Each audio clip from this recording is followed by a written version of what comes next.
The longest ballot committee's actions made a mockery of our election process. Should there be some provisions in the law for those who make a mockery of our electoral system?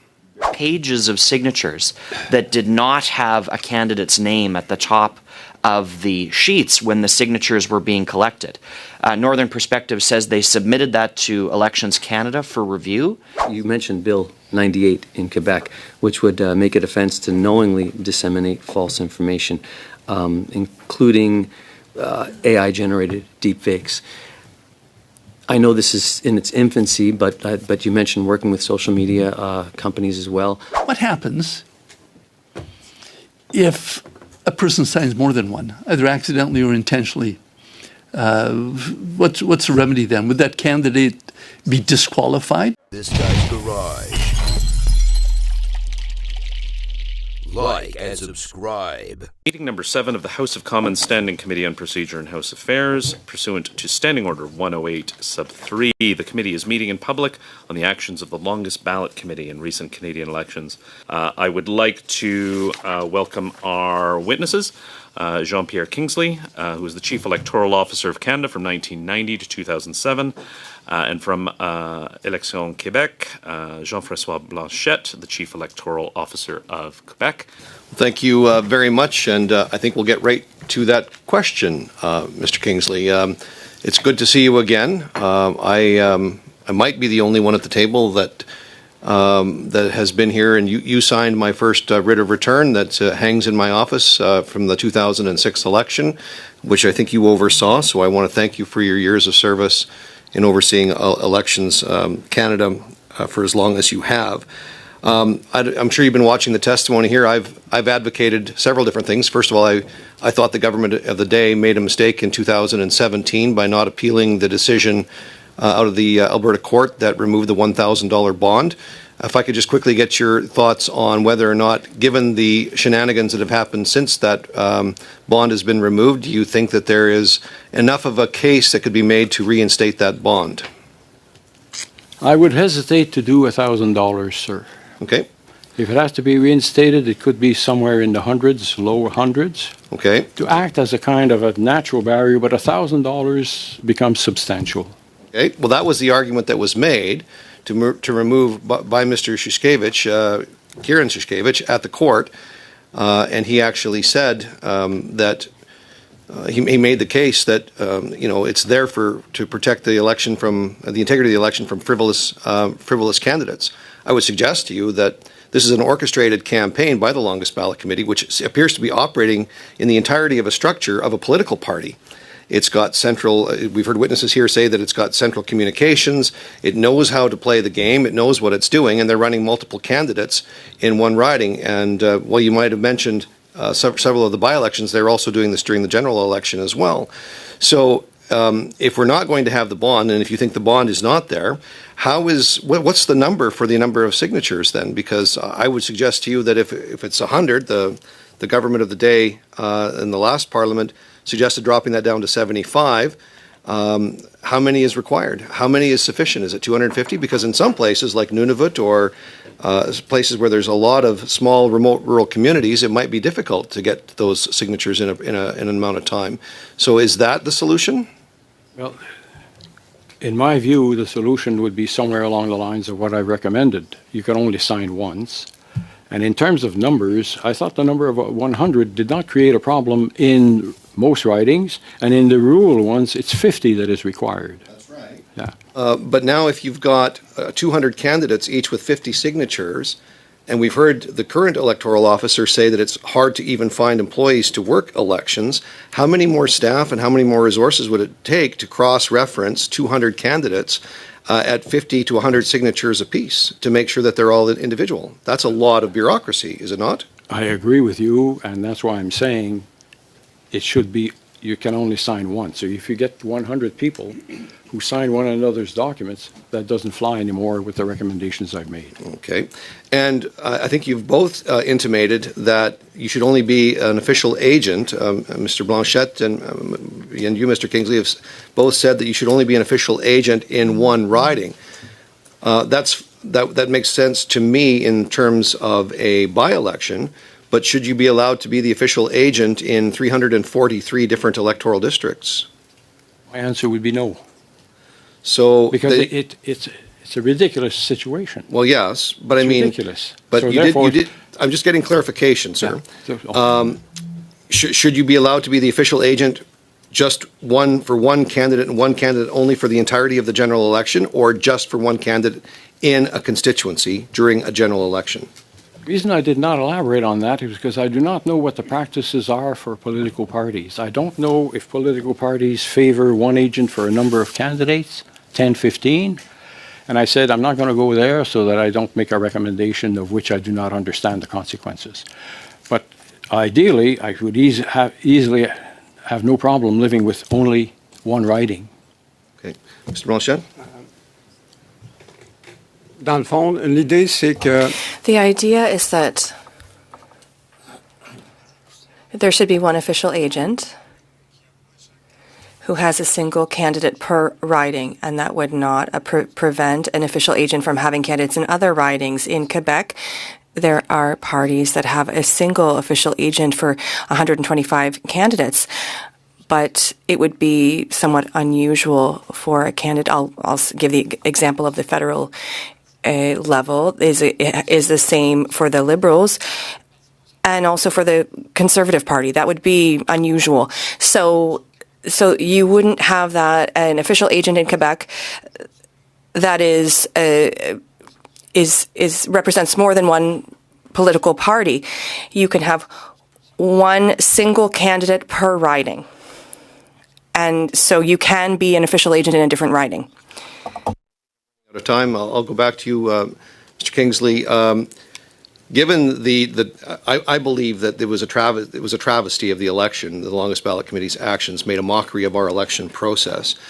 Does the election law need to be changed so that people can actually? I asked the question of Mr. Tomas Szuchewycz when he was here if he'd been reprimanded, charged, or faced anything like that. Should there be some provisions in the law for those who make a mockery of our electoral system? Very short answer, Mr. Yes, there should be. And the Commissioner of Canada Elections should determine whether it's a compliance agreement, a fine, or prosecution before the courts. And I will say one thing, if it is a candidate, whether elected or not, that willfully participated in this, I think the solution should be in a court of law before a judge in Canada. We spend a lot of time here talking about misinformation and how we manage misinformation. I'm wondering whether you think this bill will help counter misinformation, and if so, do you have an idea of who is responsible for managing misinformation, particularly when it comes from social media platforms? Sometimes my words escape me in French, but we talk a lot about these platforms and how we can review them, but I'd like to know, in your role, to whom does the responsibility belong, and do you think Bill 98 will counter misinformation? Answer. Thank you. As I mentioned earlier, Bill 98 introduces provisions to try to counter misinformation. It is a first step. We'll see what the implementation looks like. It remains just a first step. And we will have to demonstrate, unlike at the federal level, I have a power to conduct investigation. There's no elections commissioner in Quebec. I can prosecute and I can investigate, but in no case will there be sanctions during the election campaign. If an investigation is ongoing, and even if there is proof beyond a reasonable doubt, we cannot finish the investigation in 33 days. It will come afterwards at best. So it is just a beginning, and people must have ways of verifying information and its fact and whether it is true, and platforms need to do this, and people need to be able to consult our information. But as an organization, we certainly don't want to start weighing in on misinformation against a candidate, because that would be entering the political game, and we want to remain distanced from that. I'd like to come back to that, because if we want to avoid political games between candidates, who does the role belong to for managing misinformation? Because on social media, we could find ourselves in a situation where there's external influence, foreign interference. So I'm wondering, in your opinion, who should be managing that? Well, who has the accurate information? Canadians. But who has the correct information? That's the person. I'd like to hear from you. That's the individual who holds the information. So, but bad actors use these platforms, and they don't. Their goal is not to inform. Their goal is to get ahead of factual information. Their goal is not to inform Canadians. So you think, so whose role is it to implement measures to ensure that Canadians have access to factual information? I understand that you can't act during the elections, but now we're after the elections, and misinformation is growing on the internet instead of dropping. So you think that whose role is it to manage that issue, and what measures should be taken by that person? What suggestions would you make? It is a responsibility that is shared. And of course, we as an elections organization, we are the reference for everything related to the elections process. So we invite people to consult our website and to see all of the information on the website, to see about what is factual about the election process. But if someone falls victim to misinformation, then it's up to that person to set the record straight, because they're the only one who holds the correct information and who can comment on whether it's true or not. So I'm not able to check whether information is true or not in my role. And I think that people need to consult serious media and a variety of sources of information, and so they need to consult a variety of sources of information. And it comes back to the individual to ensure that the information that they are accessing is accurate. We've had a number of experts from different political fields, so I appreciate your comments and your opening statements, both very specifically about the official agent piece and the signatures piece. I think we're hearing from experts that they seem to feel that those are reasonable restrictions to put in place in terms of 100 unique signatures, as well as one official agent per riding. I would just like to talk about the signatures piece a little bit more, and perhaps to you, Mr. Kingsley. Your successor, Mr. Perot, was here, and he was very clear that the checking of signatures would be very difficult to do, that it's not currently being done. And so, in your experience, what provisions would need to be added to Elections Canada, their roster, to be able to actually meaningfully check signatures to make sure that if this provision is put in place, that they are unique to each candidate, should the committee and indeed the House of Commons decide to enact such a change? Well, when Mr. Perot said that it was difficult to check, I presume he meant it was difficult to check from candidate to candidate. Because right now, the returning officer has an obligation under the law to check each signature. That's in the statute as it exists now. Now, I don't know if technology exists now, but the names are printed. It may be possible to photo that and keep on doing it and get the computer to check them as they come in, because you have so many days left in the election to allow that to happen. If we're talking about a normal riding with 7 to 10 candidates, in my mind, it may become something that is possible. It would add responsibility to the returning officer, but he must also remember the returning officer, he or she also has staff. And I think it becomes something that can be envisaged in my mind. Just to follow up on that, an example was given to committee by Ryan Davies from the Northern Perspective. I don't know if you watched that testimony, where they had photographic evidence that had been posted by longest ballot committee members on social media accounts of pages of signatures that did not have a candidate's name at the top of the sheets when the signatures were being collected.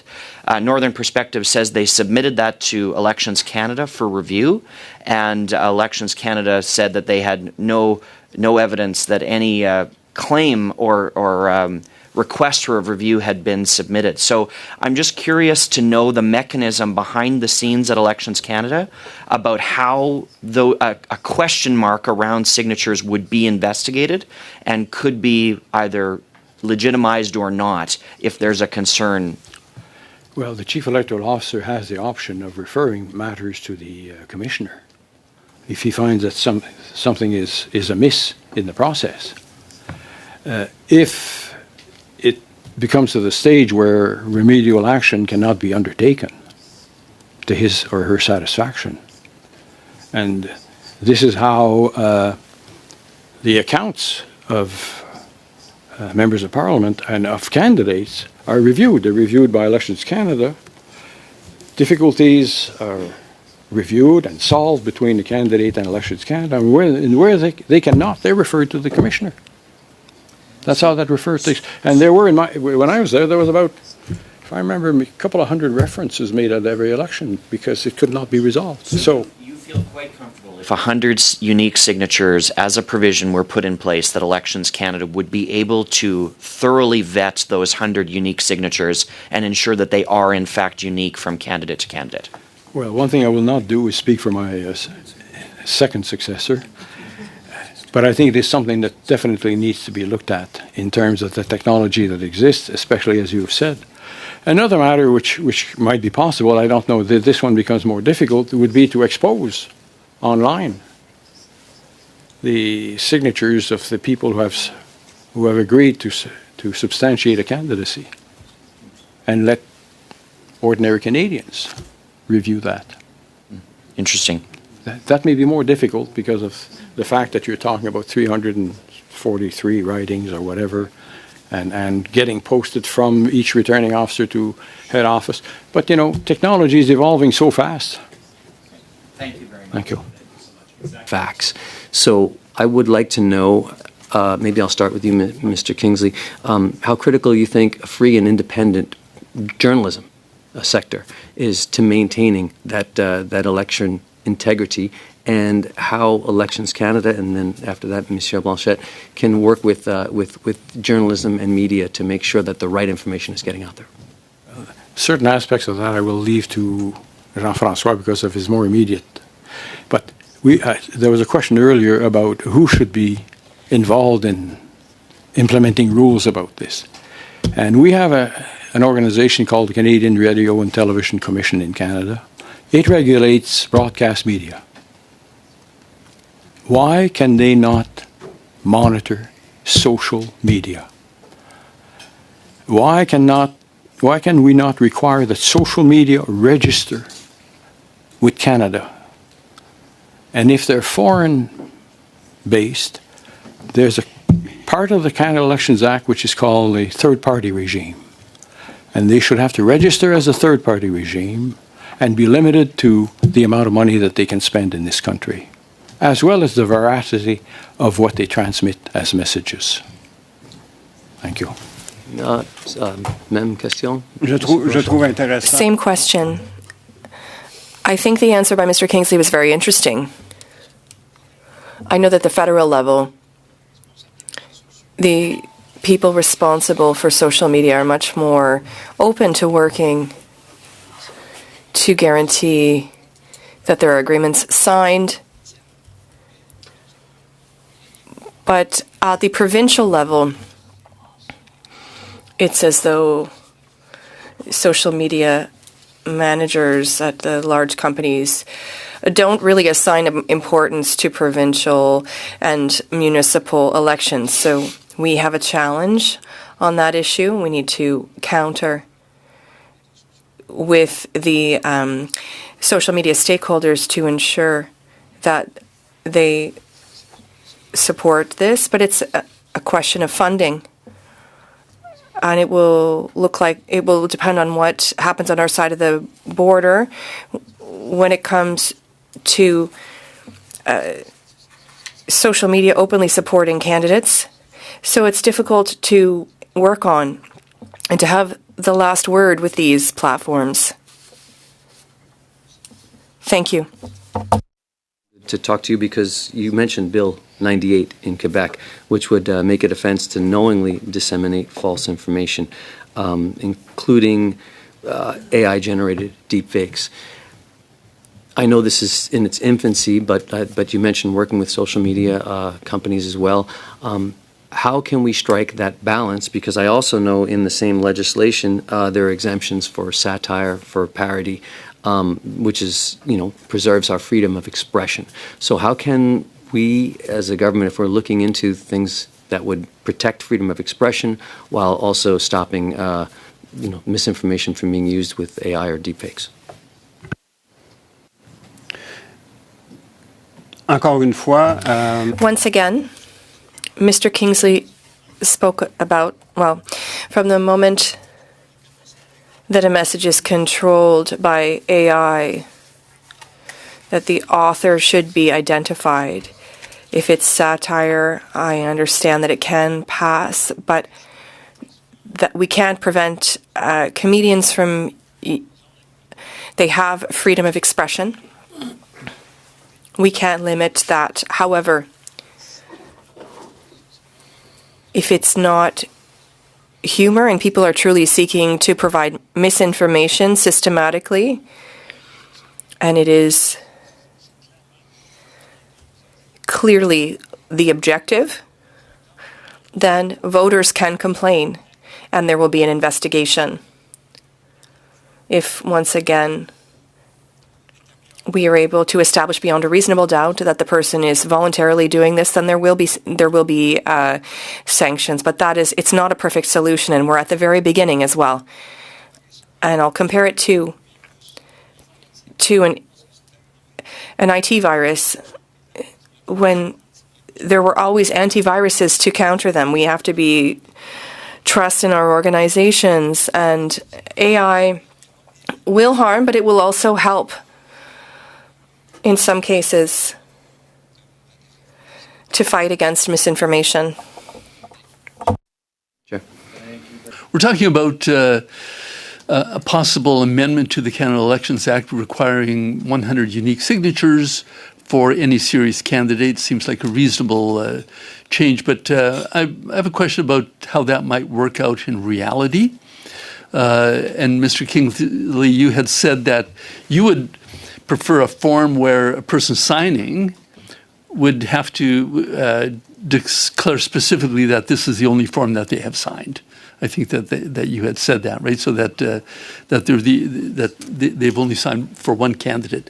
What happens if a person signs more than one, either accidentally or intentionally? What's the remedy then? Would that candidate be disqualified? Would they not have their name on the ballot, or would there be a penalty for the person who signed more than one form? And earlier in your testimony, you were signaling you wanted to talk about penalties. Maybe here's your opportunity. Well, I did identify penalties in an earlier discussion, but I agree with the Chief Electoral Officer. This does not result automatically in a suspension of a candidacy, unless it can be demonstrated that the candidate initiated the process. But that would require that it be done before the election, because you cannot suspend a candidacy once the election is over. That's finished. What you can do is, if that candidate was elected, though, that's why I said it has to go to a court of law. I do not see a remedy occurring at the Commissioner of Elections level for that. I think if there's elements of proof, they should be submitted to the Director of Public Prosecutions, and the Director of Public Prosecutions should go to a court of law and determine what should happen to that after the election. And the judge may decide to start the election over, or he may decide something else, but that would be a decision of the court. as opposed to an electoral authority. I think it's very important to remember, and I remember when I was the chief electoral officer, people thought the chief electoral officer sent people to jail. Only a court of law finds a person in Canada guilty of a crime under the Canada Elections Act. The Commissioner of Canada does not decide that. The chief electoral officer does not decide that. If you decide that you want to have a compliance agreement, that you sign voluntarily that you broke the law, that's one thing.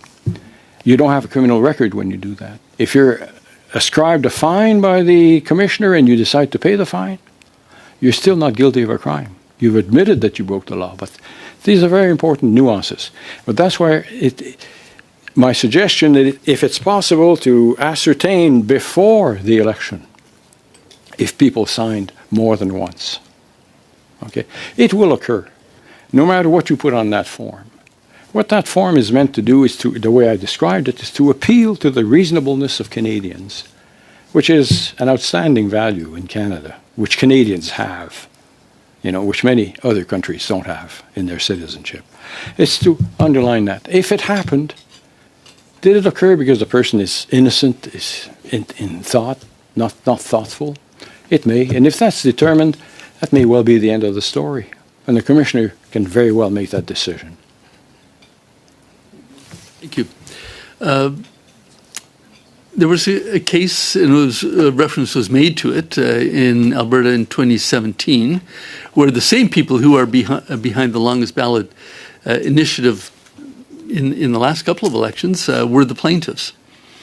And they were successful in convincing the Alberta court that the $1,000 deposit was unconstitutional as infringing Section 3 of the Canadian Charter of Rights and Freedoms, but they were unsuccessful in a second argument in that same case about the 100 signatures. That judge said, no, that is not unconstitutional. It's perfectly reasonable. But now we're talking about taking it a step further and floating the idea that perhaps they should be 100 unique signatures. So clearly another hurdle for candidates to overcome. So in your opinion, Sir Mr. Kingsley, would that survive a charter challenge as either not infringing Section 3 of the Charter altogether, or if it did, that it's a reasonable infringement, reasonable limitation? Well, not being a Supreme Court justice, I can only offer an opinion with very little weight behind it. I think it would sustain a challenge. A challenge would not succeed in overcoming the requirement that they be unique signatures. In light of what the objective is, it does not impinge the right to be a candidate at all, in no instance whatsoever. It does not touch the right to vote at all. Those are the constitutional rights we're talking about. And political parties don't have constitutional rights, by the way. They have rights by rebound, right of expression, right of assembly. But that's not touched. Yeah, fair enough. I have a related question, and that is to do with 10 seconds. Okay, well, it's going to take me longer than 10 seconds just to set the stage. So